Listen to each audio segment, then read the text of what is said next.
नमस्कार दोस्तों, फिर एक बार आपका स्वागत है क्रिक दोस्त के एक नए एपिसोड में। और एशियन क्रिकेट काउंसिल की जो मीटिंग थी, AGM meeting, annual general meeting, जो कि ढाका में बांग्लादेश के अंदर ऑर्गेनाइज हो रही थी, उस मीटिंग में इंडिया और नेपाल ने फिजिकली अटेंड ना करके वर्चुअली अटेंड करी है वो मीटिंग।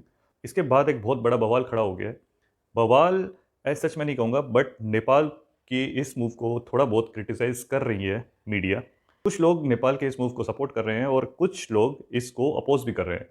कुछ का कहना है कि ये बिल्कुल गलत था, पॉलिटिकल। नेपाल एक न्यूट्रल कंट्री है, तो उसको अपना डिसीजन भी न्यूट्रल होकर लेना चाहिए था। और उसको इंडिया के इन्फ्लुएंस में आके वो मीटिंग को फिजिकली अटेंड करना चाहिए था, लाइक सारी कंट्रीज जो एशियन कंट्रीज जो अटेंड कर रही थी, जिनको बुलाया गया था, उनकी तरह इंडिया चाह रहा था कि उस मीटिंग का जो वेन्यू है, जो बांग्लादेश में ढाका में रखा गया है, उसको कहीं चेंज कर दिया जाए और कहीं और इस मीटिंग को ऑर्गेनाइज किया जाए। बट एसीसी के चीफ मोहसिन नकवी, जो कि पाकिस्तान से आते हैं, तो उन्होंने इस चीज़ को नकार कर उस मीटिंग को वहीं पर ऑर्गेनाइज किया। तो उसका जो नतीजा है वो आप सब देख रहे हैं। इंडिया और नेपाल ने उसको वर्चुअली अटेंड किया।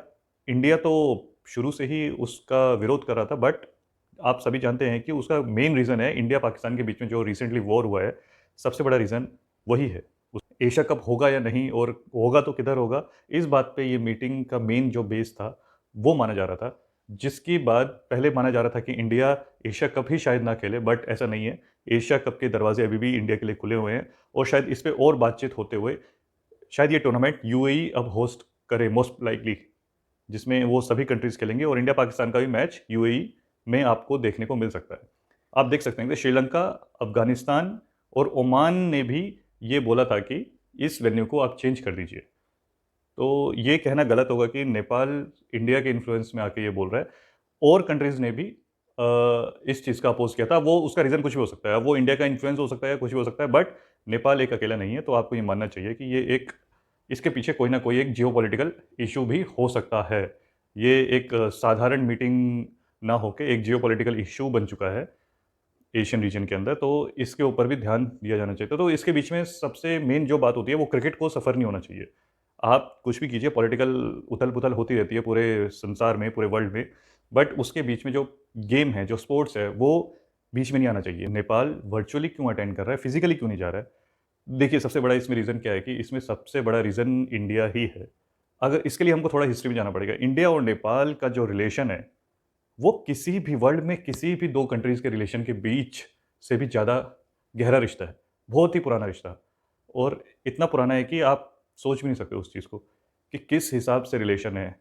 इंडिया नेपाल आपस में ओपन बॉर्डर शेयर करते हैं, कोई वीज़ा पासपोर्ट आपको नहीं लगता है एक दूसरी कंट्रीज़ में ट्रैवल करने के लिए। अनकंडीशनल जो एक रिलेशनशिप है दोनों कंट्रीज़ के बीच में, का होना भी इस चीज़ का प्रूफ है कि आपने ये नेपाल की तरफ से कैन की तरफ से ये मूव आपने देखा कि उन्होंने इंडिया का स्टैंड लेते हुए इस मीटिंग को अटेंड नहीं किया है। आइदर नेपाल एशिया कप नहीं खेल रहा है इस बार, पर फिर भी एक उन्होंने अपना स्टैंड लिया इंडिया के साथ। जितना सपोर्ट इंडिया नेपाल के क्रिकेट को ग्रो करने के लिए कर रहा है, शायद ही कोई दूसरा कंट्री नेपाल के लिए करेगा। हाँ, मैं ये ज़रूर बोलता हूँ कि नेपाल को पैसे की ज़रूरत नहीं है। उसको पैसा और क्या बोलते हैं कि कोई फाइनेंशियल सपोर्ट की बिल्कुल ज़रूरत नहीं है। नेपाल सेल्फ सफिशिएंट कंट्री है। वो अपने प्लेयर्स का और अपने क्रिकेट का बखूबी ख्याल रख सकता है। उतना पैसा जनरेट करने की क्षमता है नेपाल के पास, नो डाउटफुल। इसमें कोई दो राय नहीं है, इसमें कोई डाउट नहीं है। क्रिकेट फ्रेटर्निटी के पास उतना पैसा है कि वो खुद में ही अपने आप को ऑर्गेनाइज करके और ग्रो कर सकते हैं। उनके पास स्पॉन्सर्स की कोई कमी नहीं है, उनके पास पैसे की कोई कमी नहीं है।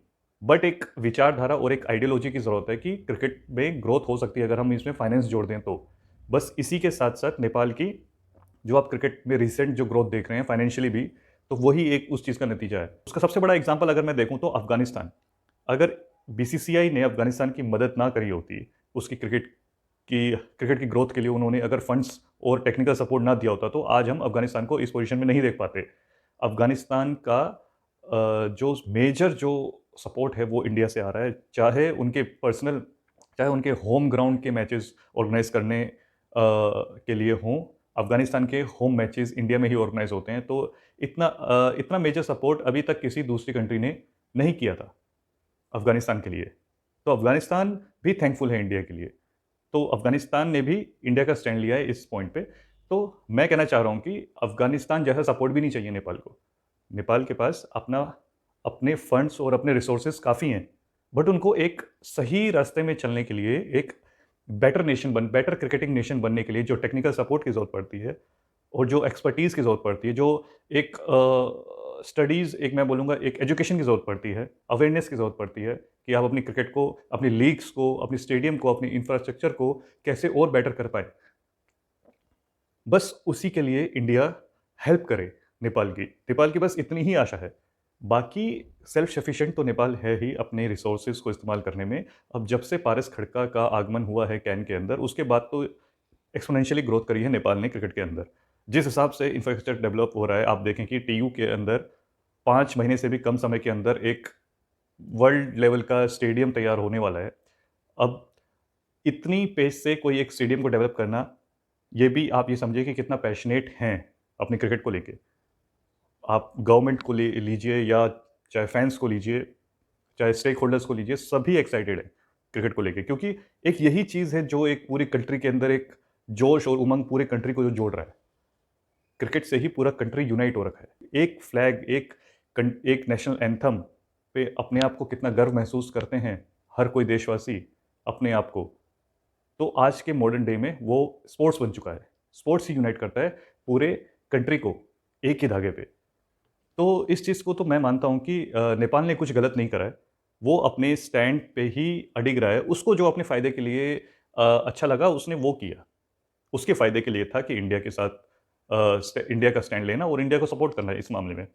तो वही वो करता हुआ नज़र आ रहा है। आप एग्ज़ाम्पल ही देख रहे हैं नेशनल क्रिकेट अकेडमी बैंगलोर के अंदर, जिसमें खुद टीम इंडिया इंडिया की जो अपनी बीसीसीआई की जो world class state of the art academy है, उसके अंदर नेपाल के प्लेयर्स ट्रेंड हो रहे हैं। हमको दूर जाने की ज़रूरत क्यों है जब हमारे पास ऐसा कंट्री जो कि आईसीसी में भी एक बहुत बड़ा स्टेक होल्ड करता है, बीसीसीआई, जब उसका सपोर्ट आपको डायरेक्ट मिल जाए, तो आपको लगता नहीं कि किसी दूसरे प्लेयर या दूसरे कंट्री के सपोर्ट की ज़रूरत पड़ेगी। इन केस टेक्निकल सपोर्ट की बात करूँ, उसी रिलेशन से आपके बाकी बोर्ड्स के साथ भी रिलेशन स्ट्रांग हो सकते हैं, अच्छे हो सकते हैं। तो हमको डिप्लोमेसी के बारे में, जो मैंने लास्ट वीडियो में बात करी थी क्रिकेट डिप्लोमेसी के बारे में, तो यही सबसे बड़ा लेसन है कि क्रिकेट फर्टिनिटी के अंदर आपके लिंक्स किस किस लेवल पे कौन कौन सी कंट्रीज के साथ हैं। तो इसके लिए भी डिप्लोमेसी काफ़ी काम आती है। और रिसेंटली ने कुवैत के साथ एक डील साइन करी है दोनों बोर्ड्स ने कि वो आपस में बाइलेटरल सीरीज खेलेंगे अपने होम एंड अवे करके। लोग इसका भी काफ़ी मजाक उड़ा रहे हैं कि कुवैत ही मिला था या और कोई ढंग की कंट्री से कर लेते या टेस्टिंग नेशन से करते। दोस्तों, तो ये एक शुरुआत है। कुवैत कोई, मतलब कि एसोसिएट नेशन के अंदर कोई टीम छोटी बड़ी नहीं है, सभी एक लेवल की है। अगर आप कुवैत की बात करें, ये आपके लिए स्ट्रेटेजिकली कितनी अच्छी हो सकती है बात मैं आपको बताता हूँ कि आपकी जब मेन टीम कोई और टूर्नामेंट खेले तो आप अपनी एज साइड, लगभग नेपाल के अंदर मैं बताऊँ तो 50 प्लेयर्स बेंच स्ट्रेंथ हो चुकी है, जो कि इंटरनेशनल मैचेस खेल चुके हैं और अपना डेब्यू भी कर चुके हैं। उतने प्लेयर्स के होने के बाद आपकी जो बेंच स्ट्रेंथ है काफ़ी मजबूत है और आप चाहते हैं कि अब दो टीमें, लगभग दो फुल स्ट्रेंथ वाली आपकी दो टीम हमेशा तैयार रहें, एक मेन टीम और एक बैकअप टीम। तो आप जो बैकअप टीम है, अपनी बैकअप 11 है, उसको ले जाके आप कुवैत के साथ मैचेस खेल सकते हैं। आपकी जब सीनियर टीम बोले या जो मेन जो कोर टीम है, अगर वो आपके कहीं और बिजी है दूसरे टूर्नामेंट खेलने के लिए, तब आप दूसरी टीम ले आके आप उनके साथ खेल सकते हैं मैचेस। तो उसमें कोई बुराई नहीं है। उनके मैच मैच प्रैक्टिस ज़रूरी है, प्लेयर्स को भी गेम टाइम मिलेगा, खेलने का मौका मिलेगा। तो ये कोई बुरी डील नहीं हुई है। ऐसे ही अगर हम 2-4 डील और एमओयू साइन कर लें और बोर्ड्स के साथ, तो ये हमारे लिए ही बेनिफिशियल रहेगा, क्योंकि हमको पता होगा कि हमको साल में कितने मैचेस हमारे फिक्स हैं। तो इससे हमारी बेंच स्ट्रेंथ ही और मजबूत होगी और हमारे जो प्लेयर्स रहते हैं जिनको गेम टाइम नहीं मिल पाता, जो अपना शोकेस नहीं कर पाते टैलेंट, बेंच पर बैठे रह जाते, तो उनके लिए मौका रहेगा कि वहाँ जाके वो परफॉर्म कर पाए, उनको गेम टाइम मिल पाए। तो अल्टीमेटली इसमें ग्रोथ का ही एक पार्ट है, तो इसको हमको नेगेटिवली नहीं लेना चाहिए। इस टॉपिक पे आपकी क्या राय रहेगी, वो ज़रूर अपनी विचार और अपने जो भाव हैं ज़रूर कमेंट में ज़रूर लिखिएगा। अगर आपको वीडियो अच्छी लगे तो वीडियो को लाइक और चैनल को सब्सक्राइब ज़रूर कीजिएगा। अब अगली वीडियो में आपसे मुलाकात होगी, तब तक के लिए नमस्कार।